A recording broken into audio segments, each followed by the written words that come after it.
Her standard uniform of shorts and a button-up blouse made Missy remember she wanted to go clothes shopping for a few new items. "Sorry I'm late." Jenny smiled as she walked around the corner. Missy laughed. "Jenny, you're never late." She glanced at the clock and smiled. "Actually, you're 5 minutes early." Jenny sighed. "I'm late if I'm not 10 minutes early." Missy shook her head at her. "I just can't understand it." Jenny leaned against the counter and giggled. "My granny taught me well." "Wish I could say the same about all my other employees." She frowned when she noticed that the smallest of her boats was still docked outside. There were customers waiting out on the docks for their turn to enjoy flying over the water. "Where are Tom and Roger?" She sighed and knew it was past time to get more reliable employees to run the parasailing tours. "Where do you think?" Jenny picked up the shop phone and dialed. "Hey, yeah, again." She rolled her eyes. "Okay, thanks." Missy crossed her arms over her chest and watched Jenny hang up the phone. "You can't keep asking them to do this." Jenny smiled. "I know, but they like it." "He's old. They're too old." Jenny laughed. "Not as old as you think." "I don't know how those two can keep up with people half their age."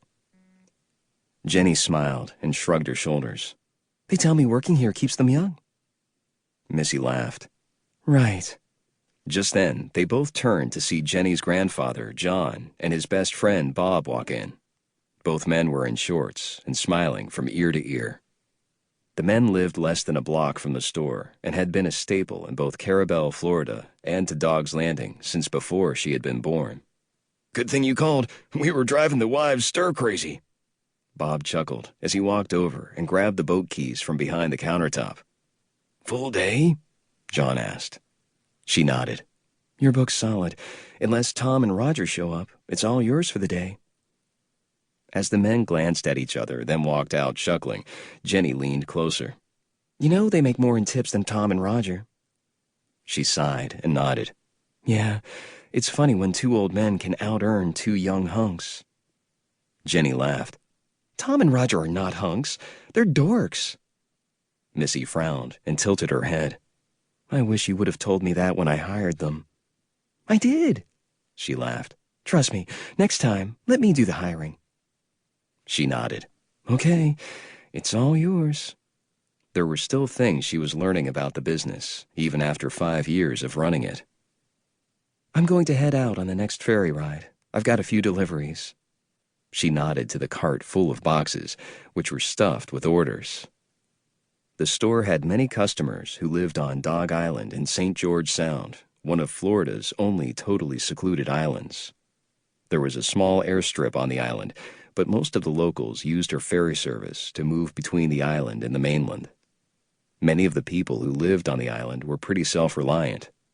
There were fewer than 3 dozen homes on the semi-private island, and she had almost a dozen loyal customers who helped keep her doors open and her shelves stocked with groceries. Dog's Landing had been delivering groceries to the islanders since she had taken over the store. The customers loved that their food was delivered fresh daily, and she loved the work. "Enjoy it. I hear we're supposed to have some bad weather later this week." Jenny leaned down and pulled out a fresh bottle of water from the stocked fridge behind the counter. "Yeah," she frowned. "Already, I have a few cancellations for fishing trips." Jenny shrugged her shoulders. "I'll bet it will pass quickly. It always does this time of year. Then, you watch, we'll be booked solid for the 4th of July. Missy smiled as she loaded the small handcart full of the deliveries.